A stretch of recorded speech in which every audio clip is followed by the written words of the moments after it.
you have a taste for the wild here in Connecticut, travel to the shoreline to Bridgeport's Beardsley Zoo. It's filled with exotic animals and native species hiding in our own backyards. Joining me today is Curator of Education Jim Knox and Educator Maggie Sackrider of the Beardsley Zoo with some of the cool creatures you'll be seeing this winter. Thank you both for being here and for bringing all of your friends. I think right off the bat we should mention the zoo is open in the winter. Thank you. Yes, we are definitely open for business, and we'd love to see everybody. And you have a lot of activities coming up? We do. We actually have an event, the Asian New Year event, coming up early next month, and that's on our website, and people can jump on there and get all the details. It's a lot of fun. It's really kind of a hidden gem, I think. A lot of people, I don't know how people know about it, but they should get out there. We have a lot of word-of-mouth advertising, but we love coming on Style because we get the word out in a big way, but this is a great time of year to come to the zoo because the animals are so active. Well, that's fantastic. Well, who did you bring along here today? This is Lilith. This is our eastern screech owl. So unlike a lot of the other birds that we have around here, Lilith doesn't migrate. So she has to deal with some of the cold temperatures. Do these feathers keep her warm? Absolutely. Not only do they keep her warm, but they also help weatherproof her. So the water comes off of it, and so does the sleet and the snow, too. Oh, yeah, it's pretty handy. She can handle these cold winters. Yeah, absolutely. All right. And who is this? Oh, Morticia, correct? Yes, this is Morticia. Morticia is our big brown bat. And big brown bats are really true hibernators. You know, a lot of animals will take a winter sleep, but they don't go for months and months on end. Big brown bats, they're the original hibernators, so they're going to be eating tons and tons of insects throughout the summer. A colony, literally, a large colony, tons, I'm not exaggerating, over the course of the spring and summer, and that's to store up energy reserves for the winter.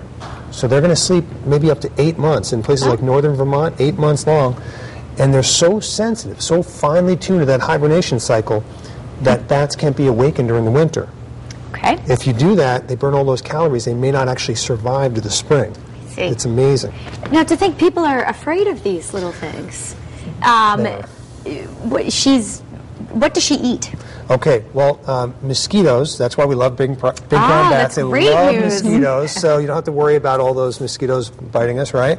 But also beetles, flying beetles, and flies and other insects. They're most active around dusk and dawn. I see. Okay. Who's next? Oh, she might fly away. Well, she might not fly away, but just in case. That's our just in case covering. Yes, we're big on just in case around the zoo. We All be right. careful. Oh, Okay. a turtle. This is a turtle, a red-eared slider, a boy. He's got the long claws here. If you like, you can pin him down toward the lower end of his shell there. Okay. Because he's got a very flexible neck, and red-eared sliders can be cranky. They can bite. Oh, well, we'll let you hold on We're to going to it. avoid that, yes. And at the base of the tail, it may be hard to see, but turtles have a cloaca, which is an opening where they go to the bathroom and where the females lay their eggs. Well, the cool thing about a lot of pond turtles, they actually have these little projections that help them to breathe, believe it or not. Oh, and peep. Yes, right on cue. Didn't rehearse that. We love it. Live, right? Works every time. Good job. a real animal, Thank you, by people. the way. Thanks for the comedic. Yeah, there you go. So anyway, some more, Still going. right? Still going. We'll wait. Maggie enjoys that. So anyway, they have these little finger-like projections that help them to absorb oxygen through mud. So these guys will dig down the bottom of ponds, and down in the mud down there, they're going to have this dissolved oxygen, trapped oxygen, so they're essentially breathing through their bottoms. So they could be completely covered with mud or almost underground, yet they're still breathing. Exactly. I see. Exactly. So they're able to survive a long winter and do it quite well. He was a little rude. A little bit rude, yes. You're not coming back. There you go. All right. So this guy, next? change of pace, and I know you're going to like this guy very much, Teresa, because he is adorable, and he's every bit as soft as he looks. There you go, you can pet him. So soft. I like you. What is his name? This is Wiggles, and he's a chinchilla.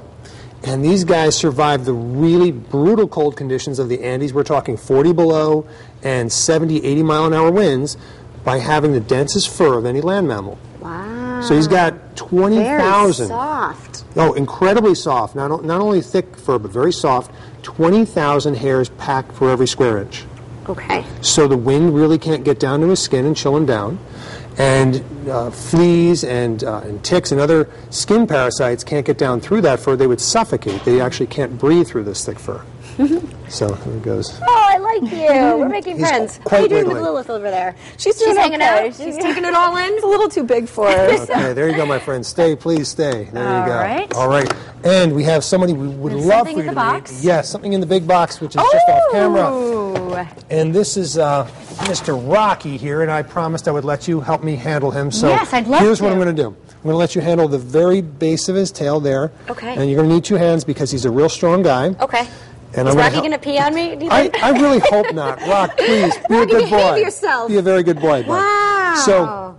So this guy here, alligators are one of they're the cold weather champion among all the world's crocodilians. Yeah, I thought they were in warm climates, or that's their counterpart. They are in warm climates, but crocodiles, their ranges really vary right around the equator, very warm subtropical latitudes.